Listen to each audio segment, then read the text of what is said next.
Big stage doesn't seem to scare you a whole lot, and one of the reasons I understand that might be is that entertainment is in your family. I understand your mother is a producer and your sister is a director. Is that right? They direct musical type stuff? Or? Yeah. My sister, we were a big musical theater family growing up. I was in a performing arts school in elementary school.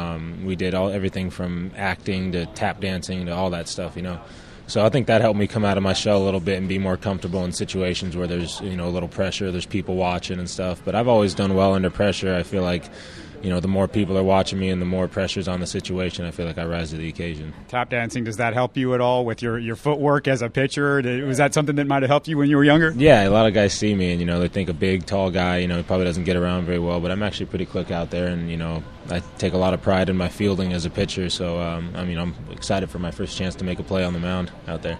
From what I understand, when you grew up, you were a Padres fan. Jake Peavy, Trevor Hoffman were a couple of your guys.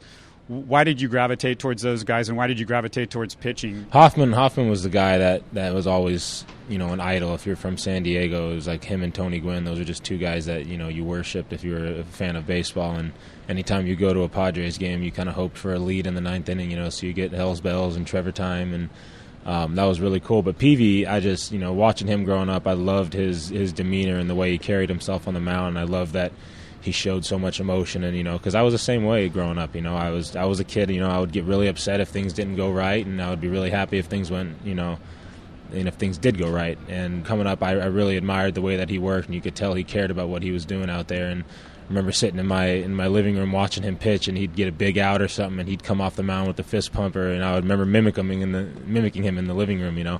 So it's pretty cool to realize that I'm on the same stage now as all those guys. If there's a guy that you sort of pattern yourself after with your wind-up delivery, did you take that from somebody, or did you just come up with that on your own? I've just kind of created my own delivery, something I'm comfortable with, something I can have a good rhythm, something that's easy to repeat. I think everyone's got their own tendencies and their own keys that they go off in their delivery, and for me, I'm big on feel. I try to understand where my body is in space and the feelings of my entire delivery. So I found a delivery that's easy, comfortable. There's not too many, extra movements in there. It's real basic. One last thing I want to ask you, just a little bit more serious, but your dad is a police officer, and a lot has been going on with police officers nationally, and what kind of a dangerous job that was.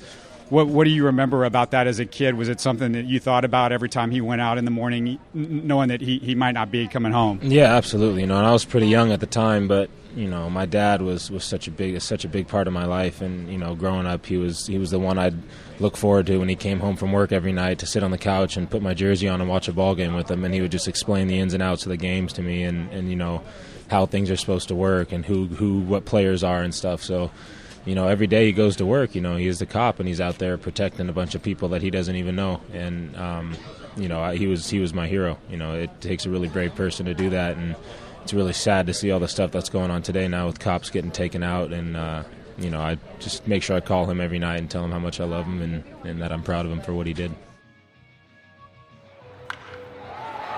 You're listening to Houston Sports Talk.